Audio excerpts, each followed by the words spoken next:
Ignacio Ditren, ministro y director de la Oficina Metropolitana de Transporte de la República Dominicana, Monsieur le ministre Ignacio Ditren, director del Bureau de Transporte Metropolitano de la República Dominicana, compañero y colega Antonio Bueno, presidente del Partido de la Liberación Dominicana en Canadá, colega y compañero Antonio Bueno, président du Parti de la Libération Dominicaine au Canada, Sylvain Fontaine, ami, et aussi directeur des affaires d'entrepreneuriat de la Commission de campagne de la République dominicaine.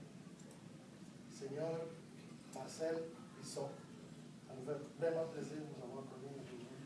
On avait vraiment entendu parler de vous. On est très fiers de vous avoir ici. Quiero también agradecer a Iber Chorro, qui nous a donné un très bon coup de main aujourd'hui. Je les remercie vraiment. Mesdames et messieurs, je ne peux pas commencer mes mots sans remercier d'une manière très spéciale à M. Sylvain Fontaine.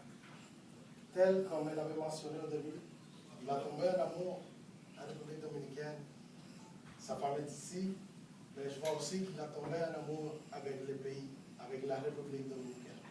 Ça, c'est quelque chose qui arrive souvent avec les Canadiens, parce que les Canadiens, je sens ici, avec 8 années d'expérience dans les affaires diplomatiques, qui sont déjà très chaleureux comme les Dominicains. Sin embargo, quiero agradecer sobre todo porque quizás muchos de ustedes no saben cierta situación que se le ha presentado a los compañeros de Sylvain. Monsieur Sylvain, il y a quelques jours, a perdu sa mère. Quelque chose qui, je suis vraiment désolé de vous exprimer mes condoléances au nom de tous les Dominicains et même de M. Danilo Medina. Et c'est la raison pour laquelle je remercie vraiment l'effort. Je sais l'effort que tu as fait pour avoir cette activité. Et aussi, je remercie les gens qui t'ont accompagné, qui t'ont donné la vie. Merci.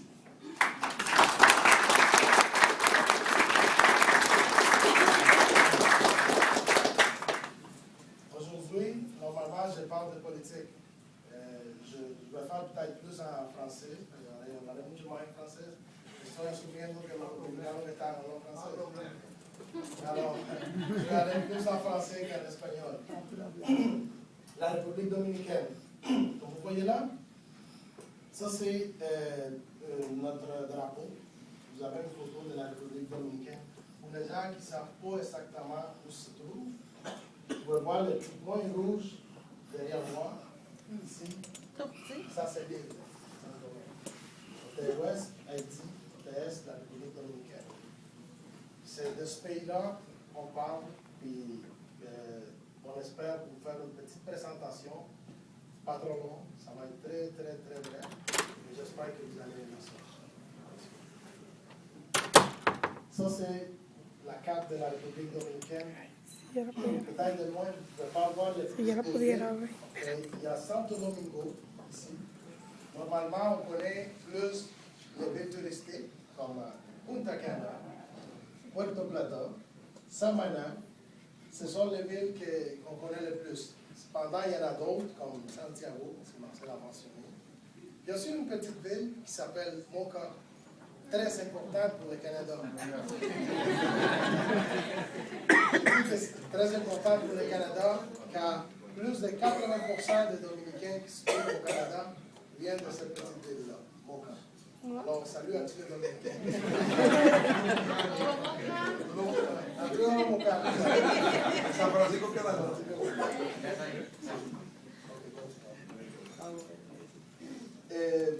Les informations que je vous donne en ce moment sont comme toutes les informations au niveau de la cité territoriale ne sont pas exactement précis.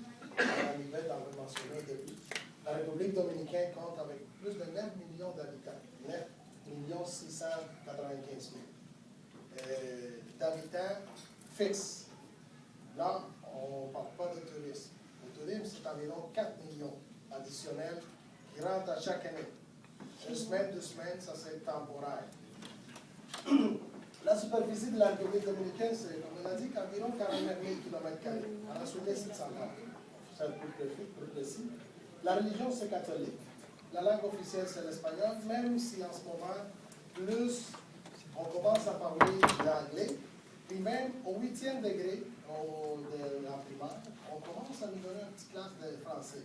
C'est pour ça que mon français n'est pas trop bon, mais on essaie. Notre climat, vous le savez bien, puis je sais que vous aimez ça, c'est 25 Celsius, mais ça arrive des fois à 34, 36, puis l'humidité aux alentours de 65 et 80. C'est juste des informations générales.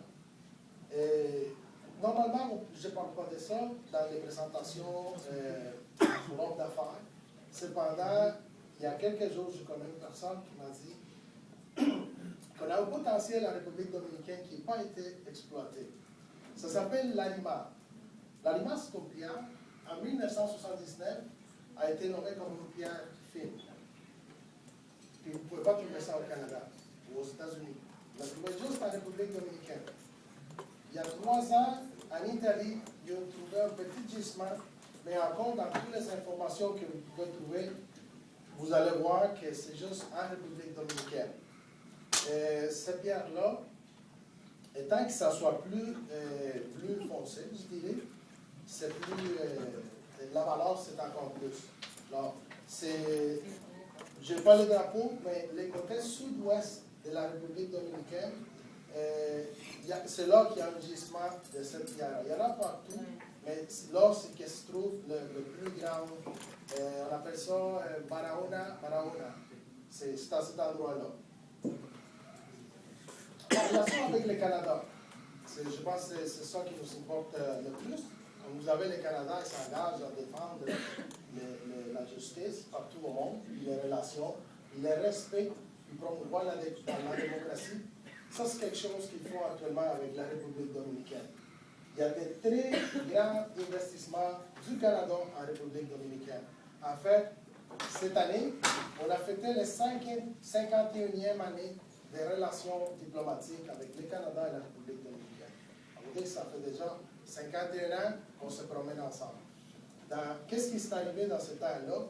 On observe en ce moment, comme vous voyez là, le secteur minier et financier sont les secteurs les plus importants pour le Canada. Pourquoi? Parce qu'il y a de très forts investissements dans ce secteur-là. Comme en ce moment, on a en République dominicaine la Banque Scotia. Ça vient du Canada, je peux passer. On a aussi, puis celle-là, même j'ai vérifié avec les Dominicains, puis il y a beaucoup de gens qui ne savaient pas.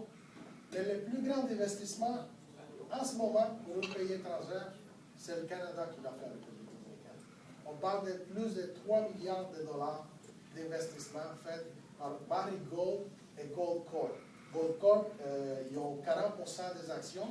Barrick Gold du Canada, il y a 60%. Barrick Gold, comme vous savez, c'est le plus grand exportateur d'art au monde. Ils sont actuellement à Pueblo Viejo, en République dominicaine, et c'est un très fort investissement, raison pour laquelle je pense que dans les prochains gouvernements, c'est quelque chose qu'on a parlé souvent avec M. Dittrain, pour qu'il puisse poser directement à notre candidat. Les relations avec le Canada et la République dominicaine doivent devenir plus étroites à chaque fois. Ici, c'est une petite carte avec, vous pouvez voir, il y a environ 17 aéroports en République dominicaine. Ils ne sont pas tous internationaux, mais par exemple, il y a Punta Cana, Romana, Samana, Santo Domingo, il y en a 2, Puerto Plata, Santiago. Tous sont internationaux, les restants sont plutôt nationaux. Oui. Barahona, pour les gens de l'Alimar, c'est ici que ça se trouve, dans ces régions-là, la pierre que je vous avais montrée tantôt. Le principal secteur industriel de la République dominicaine, le tourisme, numéro 1. Et juste le Canada, il apporte environ 750 000 Canadiens par année qui visitent la République dominicaine. Et mon expérience personnelle, puis partout, j'ai rencontré beaucoup de gens qui ont visité la République dominicaine. Puis le feedback, la rétroalimentation qu'on reçoit de ces gens-là, c'est très, très, très positif. Sauf qu'il y a toujours des cas, mais à date, on pourrait dire que 90-95% de personnes qui visitent la République dominicaine reviennent avec une très bonne souvenir. Mais pas tout le temps, parce que quand ils reviennent l'hiver, le sourire n'est pas trop clair. Et aussi, on a les zones franches. Les télécommunications, c'est un secteur très, très fort. Comme par exemple, la République dominicaine est devenue, au niveau des télécommunications en Amérique latine, le numéro 1 a un potentiel énorme au niveau de ce qu'on appelle la transformation des produits. Pourquoi?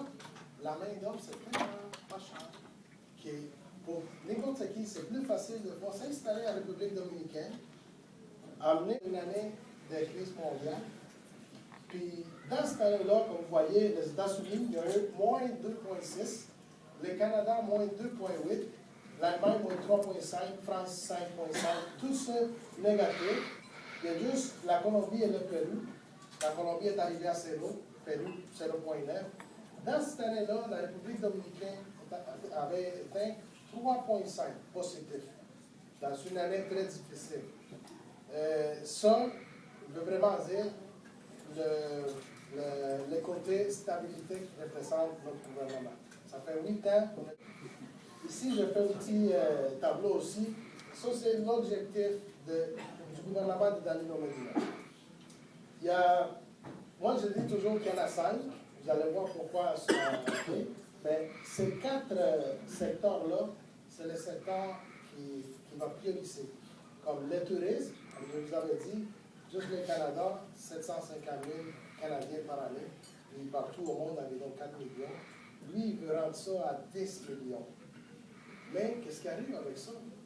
Quand tu as plus de visites chez toi, tu as besoin d'aller chez Maxi, je ne veux pas mentionner des noms, mais tu as besoin d'aller acheter des épices, parce que tu as plus de monde.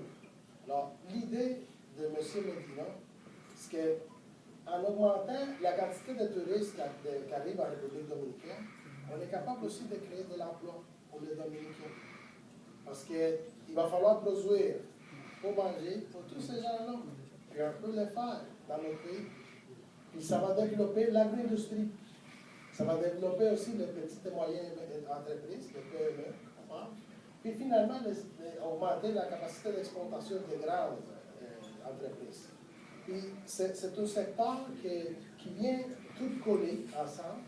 Juste en développant le tourisme, ça va affecter toutes les autres régions. C'est un moment stratégique. Comme on dit, j'ai vu récemment dans un film, les opportunités, c'est comme les oiseaux. Si on ne les regarde pas, on peut les perdre. C'est comme ça les opportunités. Puis il y a des opportunités au niveau d'investissement qui s'en viennent pour la République dominicaine. Puis ça va être grâce à cet objectif-là. Mais, pour moi, ça c'est le plus important actif de la République dominicaine. Là, je vais choisir, je vais parler un petit peu en espagnol aussi, porque creo que el más importante activo de la República Dominicana es nuestra gente. On a dans le domaine du sport, on est partout, dans le baseball, je ne vais même pas parler parce qu'il y en a tellement. Je pense que les meilleurs payés sont les Dominicains en ce moment. Et Marcos Díaz, le gars est nageur. Il y a plus de records, je pense. On m'a obligé à enlever pour réduire le temps. Mais aussi, on a eu, c'est pas juste la zone, ça c'est Amélia Vega. Elle a été là en 2002, je pense. Miss 2003, tu connais. Elle était la Miss Universo y ella era de la República Dominicana. Exactamente, sobrina boliviana y ella tuya.